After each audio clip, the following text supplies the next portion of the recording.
네, 공인중개업이 부동산 시장에 자리를 잡은 것이 올해로 딱 40년이 됩니다. 지금까지 공인중개사 자격을 딴 사람은 50만 명이 넘고 11만 명 정도가 현재 개업 중이죠. 일부 공인중개사가 전세 사기에 얽히면서 어려움도 겪고 있는데요. 이종혁 한국공인중개사협회장 모시고 공인중개업의 실상과 과제를 들어보겠습니다. 회장님 어서 오세요. 예, 안녕하십니까. 예, 반갑습니다. 공인중개업이 지금 한 지 40년이 됐군요. 예, 법이 맞습니다. 시행돼서. 예, 맞습니다. 자격사 단체 만든 지 40년 됐습니다. 40년. 예, 예, 지금 한 11만 명 정도가 예, 11만 3천 명 개업 중입니다. 3천 명. 예, 예. 요즘 새로 이렇게 개업하는 분들이 조금 많이 줄었습니다. 줄었어요? 예. 얼마나 줄었어요? 그러니까 코로나 이전에 1년에 한 15,000명 정도가 신규 개업을 했어요. 15,000명 정도. 예, 1년에 15,000명 신규 개업을 하고 네. 그 당시에 폐업이 한 10,000명 정도 이렇게 되고 그랬었는데 지금 올해 같은 예를 들자면 올해 3, 4분기 같은 경우 한 7,000명 좀 넘게 7,800명 정도가 올해 그 신규 개업을 한 반면 네. 폐업 같은 경우는 1,700명 정도가 폐업을 했어요. 폐업이 더 많네요. 예, 맞습니다. 예, 그래서 실질적으로 신규 같은 경우도 보면 아까 말씀드렸던 대로 15,000명 정도가 했던 것이 7,100명이니까 거의 절반으로 줄은 상태고 폐업은 계속적으로 이제 그 상태는 10,000명 이상이 유지가 계속 되고 있는 거 그렇습니다. 왜 그래요? 폐업이 늘고 신규가 주는 거. 거래가 가장 중요한 건 이제 그 거래가 급감을 했다라는 거래가? 거지. 예, 거래가 급감했고 또 높은 금리, 예, 또 이제 대출 규제, 대출 규제. 그런 걸로 인해서 거래가 급감하다 보니까 예. 실질적으로 이제 중개사들 입장에서는 거래가 많이 이루어져야만 계약서 작성하고 그곳에서 수입이 발생을 하는데 예, 그것이 이제 줄어들다 보니까 현재 많이 폐업을 하고 있습니다. 네. 예, 예. 최근에 이제 부동산이 조금 오름세가 둔화된다고 그러잖아요. 예, 예, 맞습니다. 이렇게 그래도 좀 연초 상반기만 해도 많이 올랐는데 예, 지금 예. 많이 좀 예. 시장이 좀 가라앉습니까? 예, 그 상반기 때 이제 그 조금 오르는 경향이 이제 보였었습니다. 아시면 그러니까 작년까지만 많이 떨어졌었잖아요. 그렇죠. 떨어지다가 이제 올해 들어서 상승세를 살짝 탔었는데 올해 이제 또 그 금리는 요즘 들어서 최근에도 금리 살짝 내리긴 했지만 예. 실질적으로 다시 그 하향세로 접어들면서 보합세가 현재는 유지되고 있다라고 생각이 들고 여기서 크게 거래량이 늘어나고 또 뭐 그러기는 쉽지 않을 것 같습니다. 가장 그래요? 중요한 게 이제 대출 규제에 대한 부분이 정부의 의지가 강하다 보니까 예, 워낙 강하니까. 예, 그래서 조금 쉽지 않을 것 같습니다. 이 공인중개사 여러 가지 과제가 있을 텐데 최근에 뭐 전세 사기, 대규모 전세 사기가 일어나면서 일부 공인중개사들이 이제 뭐 공범이 되기도 하고 좀 맞습니다. 얽혔잖아요. 예, 그래서 맞습니다. 상당히 좀 이미지도 조금 떨어지고 그랬는데 이 뭐 전세 사기가 뭐 공인중개사 때문만은 아니죠? 네, 맞습니다. 좀 아쉬움이 있습니다. 사실 아쉬움이 있습니다. 그 부분은 전세 사건이 사실은 전에도 있었던 것입니다. 전에도 이제 전세 사건이 뭐 5년 전, 10년 전에도 이미 있었어요. 네. 있었는데 그게 최근에 한 2, 3년 사이에 동시다발적으로 대규모로. 예, 대규모로 또 전국 단위로 막 일어나다 보니까 그래서 이제 이게 좀 사회적 문제가 됐습니다. 예. 그런데 가장 중요한 것은 그 아파트 가격이 많이 올랐지 않습니까? 그렇죠. 예, 많이 올라다 보니까 오르는 과정 속에서 같이 이제 또 대출도 또 많이 일어났고요. 예. 그러다 보니 또 가장 중요한 전세금 대출을 정부에서 또 많이 해줬어요. 그렇습니다. 예, 네. 그러다 보니 월세로 들어가야 될 사람들도 전세자금 대출을 받아서 전세로 들어가고 그런 상황이 발생하다 보니까 실질적으로 그 3, 4년 전에 이제 그것들이 아파트 가격은 계속 오르다가 빠지기 시작하니까 네. 전세금도 같이 빠지기 시작하잖아요, 이제요. 예. 그러다 보니까 이제 그 전세금을 못 돌려주는 집주인들이 못 돌려주는 상황을 발생하다 보니까 동시다발적으로 이렇게 많이 전세 사건이 발생을 했습니다. 그때 일부 공인중개사들이 예. 뭔가 이 좀 철저히 확인도 하고 고객을 위해서 더 노력을 했더라면 조금 줄일 수도 있었는데 맞습니다. 아쉬움이 있습니다. 가담까지 사기에 가담까지 됐잖아요. 예, 일부 했습니다. 예. 그 부분은 정말 협회장으로서 예. 공사 협회를 맡고 협회장으로서 국민들께 정말 죄송한 말씀도 드리겠습니다. 다만 이제 공인중개사 11만 아까 말씀드린 11만 네, 한 3천 명 3천 명 중에서 이번에 그 검거 및 그 가담한 검거자들이죠. 결론을 말하면 검찰에 검거된 사람들이 전국에 2,400명 되는데 네. 그중에 중개사 및 중개보조원이 한 400여 명 돼요. 나머지 2,000명은 중개사 및 중개보조원 우리 중개업계 관련 없는 관련 사람들, 없는 분들, 관련 없는 없는 분들이에요. 사람들. 예, 네. 이게 실질적으로는 국민들이 또 언론에서 보도되기는 네. 마치 공인중개사들이 대부분인 것처럼 보도를 하고 있지만 결론적으로 말하면 20%도 안 되는 사람들이 검거자 중에 20%도 안 되는 사람들이 사실 우리 공인중개사 중개보조원들이거든요. 그렇다고 보면 언론에서 보도하는 것처럼 우리 공인중개사가 전적으로 한 건 아니다라는 말씀을 먼저 드리고요. 예. 그리고 우리 11만 3천 명 중에 사실은 400여 명은 진짜로 어떻게 보면 극소수의 사람들이잖아요. 네. 근데 그것이 마치 우리 공기사 전체가 있는 것처럼 해서 사실은 좀 안타까움이 많이 있습니다. 그러네요. 예, 네. 실제 공인 이 전세 사기는 예. 사기꾼들이 벌인 것이고 예, 아까 말씀하신 맞습니다. 대로 여러 가지 예. 전세 대출 대출 제도의 좀 문제에서 있었습니다. 비롯된 건데 맞습니다. 공인중개사에 이제 비난이 좀 쏟아지니까 예. 회장으로서 좀 마음이 아프실 것 같은데 예, 맞습니다. 그래서 그런 겁니까? 공인중개사의 확인 설명 같은 의무사항이 추가됐다는데 예, 예. 이건 무슨 내용인고 이게 회원들은 어떻게 이걸 생각합니까? 예, 이제 그 전세 계약서를 작성하고 나면 저희가 이제 확인 설명서라는 것을 계약서를 또 계약서 외에 별도의 예. 이제 물건에 대한 확인 설명서를 작성하게끔 돼 있어요. 확인 설명. 예, 이제 거기에는 물건의 기본적인 정보들이 이제 다 들어가 있거든요. 뭐 네. 향이라든가 또 면적이라든가 그런 다 들어가 있는데 거기에 이제 이번에 보면 그 물건에 대한 권리에 대한 뭐 예를 들어서 얼마가 설정이 돼 있는지 또 이 집이 저 보증금 현재 선순위 보증금을 얼마가 있는지 예, 그런 것까지 이제 저희가 임대인한테 물어가지고 지금 그 임차인한테 이제 알려주는 하고 있는데 예. 그것이 사실은 이제 이번에 지금 정책인 전세 사건이 많이 일어나다 보니까 임대인에 대한 정보가 임차인한테 그대로 다 넘어가면 좋은데 네. 그것이 이제 정부의 비대칭성으로서 다 넘어갈 수 있는 구조적으로 안 돼 있다 보니까 그래서 임대인이 과연 세금을 체납하고 있는지 예. 또는 그 금융거래에 대해서 연체를 하고 있는지, 예, 그런 부분들이 임차인들이 알 길이 그동안 없었거든요. 네. 근데 그것을 의무적으로 확인 설명서에다가 해서 임차인에게 당신은 이렇게 그 계약서 작성하면 이거 가지고 가서 임대인의 정보를 확인해 볼 수 있습니다. 라고 알려줘야게끔 되는 그것이 의무가 좀 추가가 돼 있어요. 예. 근데 이제 방금 말씀드렸듯이 사실은 이게 조금 오해가 있습니다. 왜요? 왜 그러냐면 계약 전에 예. 계약 전에 임차인 입장에서는 계약 전에 이미 임대인에 대한 정보를 알고 계약을 할지 말지를 결정하고 오는 것이 맞는데 근데 그 확인 설명서는 계약 후에 작성이 되는 거다 보니 거죠. 예, 그래서 저희 입장에서는 공인중개사에게 임대인에 대한 정보를 좀 확인할 수 있는 기능을 좀 줬으면 좋겠다. 공인중개사에게 예. 임대인에 대한 정보를 예. 지금 그런 권한은 없어요. 없으니까요. 물어봐가지고 다. 예. 그러다 보니까 물어보거나 또는 임차인에게 계약서 작성 이거 가지고 가서 당신이 확인하세요라고 안내를 해야게끔 돼 있다 보니까 저희 공인중개사에게 처음부터 임대인의 동의를 받아서 할 수 있는 시스템을 갖추면 좀 좋지 않겠는가라고 생각이 들고 협회 차원에서도 이제 그것은 지금 하고는 있습니다.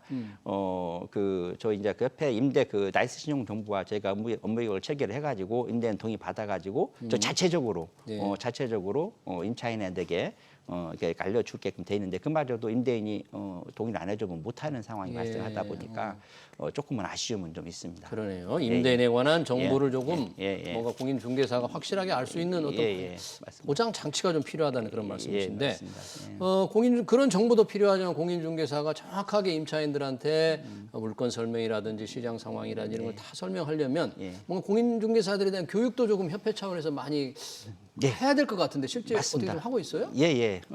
사실은 이제 전세 사건이 다량으로 발생하면서 협회에서도 나름대로 이제 자구책을 마련했습니다. 마련해가지고 전세 계약서 작성할 때 체크리스트를 할 수 있게끔 한다든가 또 표준 임대차 계약서를 작성해가지고 중개사들을 배포해가지고 그것을 조금 더 세밀하게 보고 계약서 작성할 수 있게 한다든가 또는 이제 저희 협회 자체적으로 또 이제 이번에 그 데이터들을 저희가 5,300만 건 정도의 그전에 가지고 있었던 데이터들을 저희가 이번에 통계 프로그램을 다 시켰습니다. 네. 그래서 그걸 가지고 그 이상거래 징후 를 지금 파악할 수 있게끔 예를 들어서 뭐 2억 5천만 원의 예금방에 2억 5천만 원이 일반적인 전세 계약인데 갑자기 3억짜리 계약서를 작성하면 5천만 원의 갭이 있잖아요. 예. 그래서 그런 부분이 있을 때 이 계약이 이 금액이 정확하냐라고 공인중개사에게 체킹해 볼 수 있게끔 예, 그런 시스템도 지금 개발 중에 있습니다. 예. 예, 그래서 아마 그런 것들은 곧 좀 공인중개사들 국민들도 곧 보실 수가 있을 것일 같습니다. 네, 그러네. 예. 협회 차원에서 이제 많은 노력을 하고 있는데 예, 예.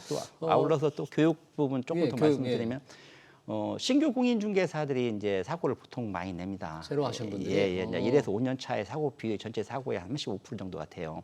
그러다 보니까 신규 공인중개사들이 그 계약 그 교육을 좀 더 많이 받고 개업할 수 있게끔 시스템적으로 좀 가능할 필요가 있겠다. 그래가지고 정부에다 권유를 해가지고 그 동안에는 공 자격증 따고 개업하려면 32시간 이하 교육을 이내에 받게끔 돼 있었는데 예. 그걸 64시간으로 늘렸습니다. 아, 교육 시간을 늘렸어요? 예, 네. 교육 시간을 늘려서 이제 64시간 이상 받아야만이 개업을 할 수 있게끔 좀 교육 좀 바뀌었고요. 거기에 이제 업무교육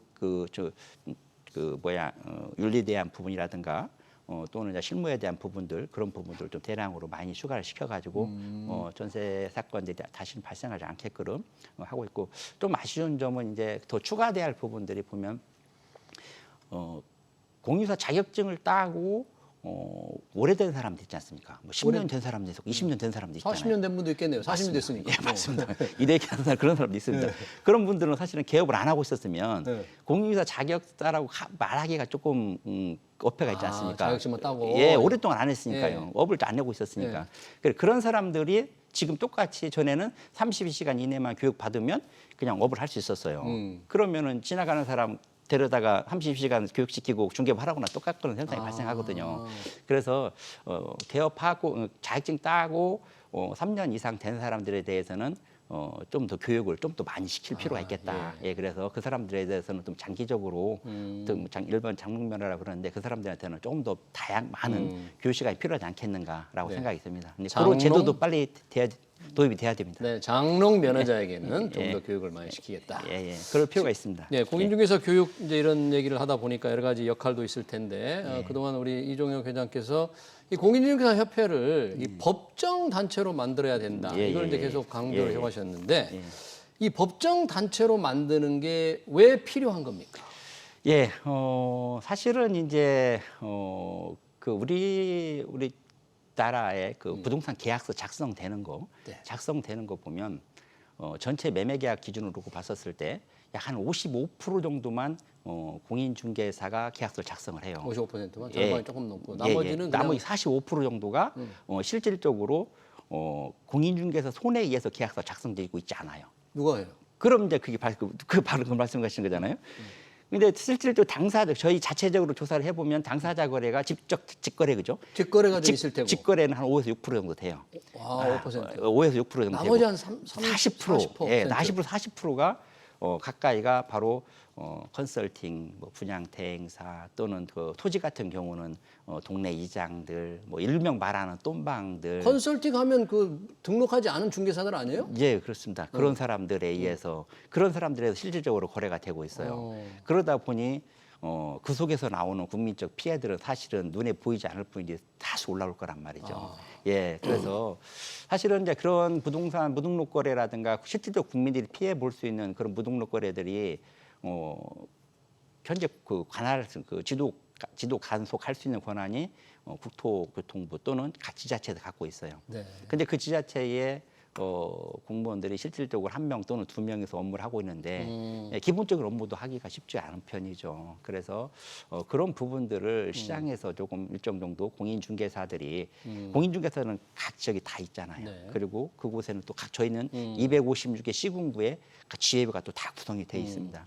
그래서 그런 이상거래가 발생했을 때 사고가 발생하면 이미 피해자가 나온 것입니다. 그렇죠. 국민은 어느 누군가는 피해를 봤어요. 네. 그러기 전에 이상거래 지원가 나섰을 때 예방할 수 있는 기능은 사실은 정부에서는 하기가 쉽지 않습니다. 예, 그 속에 있는 사람들. 그래서 협회가 나서서 그걸 해야 된다. 예, 맞습니다. 그 구성체들이 그 속에 있는 사람들이 이상거래 지원가 나타났을 때 좀 예방하고 하지 못하게끔 하고 자정 노력할 수 있겠고 그렇게 돼야만이 국민적 피해가 발생하지 않겠다. 그러기 위해서 법정단체가 필요하다. 예, 맞습니다. 그래서 단적인 예로 98년도까지만 해도 저희가 98년도까지 저희가 법정단체였었습니다. 아, 그래요? 예, 그때 그 당시에 보면은 실질적으로 1년에 수천 건들이 협회에서 지도 또는 담속 또는 그 실적들이 있어요. 근데 지금 그 이후에 법인단체가 임의단체로 바뀐 이후에는 거의 실적이 전무하거든요. 그런 것만 놓고 봐도 시장에서 실질적인 통제 기능이 전혀 없다 보니까 그런 통제 기능을 좀 줘야만이 또 어떻게 보면은 국민의 재산을 피해 보는 걸 예방할 수 있지 않겠는가라고 생각이 듭니다. 그래서 법정단체가 필요하다고 예. 하는데 예. 이 부동산 기술 기반으로 한 왜 온라인 이 부동산 플랫폼 있죠. 회사들이 있잖아요. 맞습니다. 그런 데는 이 중개사협회가 이 법정단체 되는 걸 반대한다고 하던데 그 반대 이유가 있겠네요. 그 많은 이제 그 프롭테크 업체들이 대다수는 저희는 이제 그 찬성을 합니다. 예, 그리고 뭐 다방, 직방 뭐 많잖아요. 뭐 근데 그분들도 뭐 다방도 저희하고 MOU를 체결하고 있고요. 직방도 직방도 이제 뭐 지금은 저희하고 많이 이렇게 업무적으로 많이 이제 소통하고 또 그래요? 그래서 상생을 하기 위해서 서로 노력하고 있습니다. 상생을 노력하고 있고 향후에는 사실 저는 그렇게 생각해요. 프로테크 기업과 저희 협회의 그 공인중개사들과는 뗄래야 뗄 수 없는 관계다. 저는 그렇게 생각을 하고 그리고 분명 기술적인 부분은 프로테크 기업이 월등하다는 거 저희도 알고 있습니다. 그리고 저희는 하지만 40년 이상을 부동산 거래 시장을 지켜온 것도 또 저희들이잖아요. 그래서 저희가 잘할 수 있는 것이 분명히 있고 그쪽에서 잘할 수 있는 것 분명히 있습니다. 그래서 이것이 서로 상호 보완을 하게 되면 더 큰 시너지를 일으킬 것이다. 그리고 향후 저희 협회는 그 프로테크 기업들과 적극적으로 서로 상생하기 위한 방안을 그동안에 모색해왔고 앞으로도 더욱 모색하겠습니다. 알겠습니다. 마지막 질문이 되겠네요. 뭐 예. 협회에서 부동산 가격 지수 새로운 걸 준비하고 있다는데 지금 뭐 부동산 가격을 나타내는 여러 가지 지수가 좀 많이 있습니다만 협회에서 준비하는 건 어떤 지수예요? 이제 저희 그 공인중개사들의 이제 그 대다수는 저희 한방이라는 계약서를 작성하고 있어요. 한방. 저희 협회 내 플랫폼이죠. 거기에 이제 그 내에 있는 거래 그 계약서 플랫폼을 주로 작성을 하고 있거든요. 그러다 보니까 저희 그 동안에는 저희 협회에 모든 그 자료가 쌓여 있어요. 맞습니다. 한 5,300만 건의 자료가 쌓여 있었던 것을 이번 다 프로그램화 시켰고 거기에다가 지금 저희가 용역을 해가지고 그 가격 지수를 지금 만들고 있습니다. 주거용에 대해서 지금 만들고 있어서 그래서 현재 만들어진 카리 시스템과 지금 12월 달에 만들어지는 주택 주거용에 대한 가격 지수가 같이 포함이 되면 그러면 지금 부동산원에서 발표하는 가격 지수가 있고요. 또 KB에서 발표하는 것도 있거든요. 그래서 그들보다도 좀 더 신속한 정보가 신속한 정보, 차별화가 좀 신속한 데 있는. 그렇죠. 신속한 정보 또 다양하게 또 할 수 있습니다. 다양성. 저희는 중개사들은 모든 계약서를 다 쓰니까요. 그래서 비주거용에 대한 부분까지도 뭐 토지 상가에 대한 부분까지도 가격 지수를 만들어낼 수 있는 게 저희의 장점이라 할 수 있습니다. 알겠습니다. 다른 지수에 비해서 좀 차별화되고 신속성과 다양성을 차별화한 새로운 지수 한번 기대해 보겠습니다. 네, 지금까지 이종혁 한국공인중개사협회 회장이었습니다. 네, 고맙습니다. 감사합니다.